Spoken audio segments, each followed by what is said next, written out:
There are millions of Americans outside Washington who are tired of stale political arguments and are moving this country forward. They believe, and I believe, that here in America, our success should depend not on accident of birth, but the strength of our work ethic and the scope of our dreams. In the absence of sound oversight, responsible businesses are forced to compete against unscrupulous and underhanded businesses who are unencumbered by any restrictions on activities that might harm the environment, or take advantage of middle-class families, or threaten to bring down the entire financial system. I want to reform the tax code so that it's simple, fair, and asks the wealthiest households to pay higher taxes on incomes over $250,000, the same rate we had when Bill Clinton was president, the same rate we had when our economy created nearly 23 million new jobs, the biggest surplus in history, and a lot of millionaires to boot. But if what the reports are true, what they're saying is that as a consequence of us getting 30 million additional people health care at the margins, that's going to increase our costs.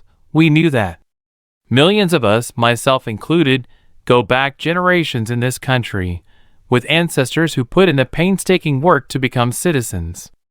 So we don't like the notion that anyone might get a free pass to American citizenship. Through every victory and every setback, I've insisted that change is never easy and never quick, that we wouldn't meet all of our challenges in one term, or one presidency, or even in one lifetime. A lot has happened over the years. And while this nation has been tested by war, and it's been tested by recession and all manner of challenges, I stand before you again tonight, after almost 2 terms as your president, to tell you I am more optimistic about the future of America than ever before.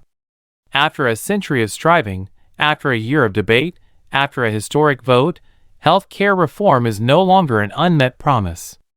It is the law of the land. Here at this site, Solyndra expects to make enough solar panels each year to generate 500 megawatts of electricity. And over the lifetime of this expanded facility, that could be like replacing as many as 8 coal-fired power plants. Our friends at the Republican convention were more than happy to talk about everything they think is wrong with America, but they didn't have much to say about how they'd make it right. They want your vote, but they don't want you to know their plan. Of course, violence will not end with our combat mission. Extremists will continue to set off bombs, attack Iraqi civilians, and try to spark sectarian strife.